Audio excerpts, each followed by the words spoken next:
এই যে বন্ধুরা, সিম সেক্সি করব। এই সিম কুটে টুটে ধুয়ে নিয়েছি, সুন্দর করে ধুয়ে নিয়েছি। এই দেখো বীজ আছে আর কিছুটা বীজ নেই, এটা রান্না করব। এই দেখো কড়াইতে তেল গরম হয়ে গেছে, এবার 5 ফোড়ন দিয়ে দিলাম। 5 ফোড়নটা লাল লাল হয়ে গেলে সিম, এই 5 ফোড়নটা লাল লাল হয়ে গেছে, এবার সিম দিই।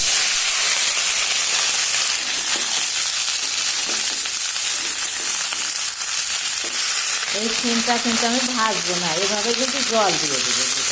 এই দেখো জল দিয়ে দিচ্ছি। এটা ভাজলে পরে মানে সিমটা সুন্দর লাগে না, কালারও নষ্ট হয়ে যায়। তারপরে সিমটা কিন্তু শুটকো শুটকো মতো হয়ে যায়। এটা দেখবো সিমগুলো খুব সুন্দর দেখা যাবে, খেতেও ভালো লাগে। এই যে পরিমাণ মতো একটু লবণ দিলাম, এই যে একটু হলুদ দিলাম, দেখো একটু চিনি দিয়ে দিলাম। মিষ্টি মিষ্টি না হলে কিন্তু একটু ভালো লাগে না।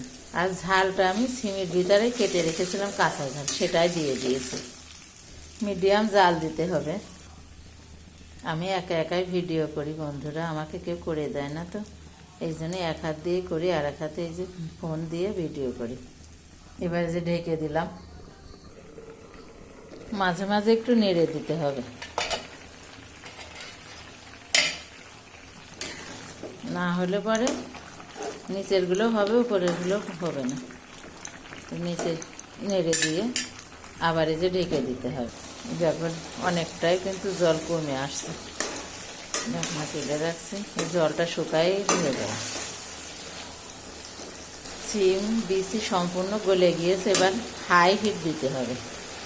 এটাই কিন্তু আমি কোনো বাটনা ব্যবহার করি নাই, এমনিতেই ভালো লাগে। এটা অনেকে আবার সর্ষে দেয়, কিন্তু আমি দিই নাই কিছু।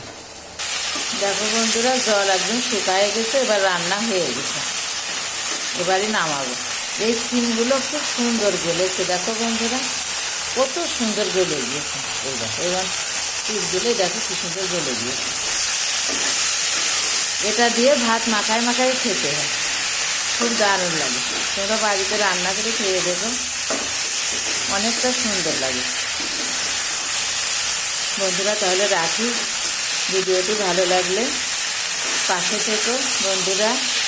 আমি একা একাই দেখো, এক হাতে মোবাইল নিয়ে অনেক কষ্ট করে ভিডিও করি বন্ধুরা, পাশে থেকো তোমরা।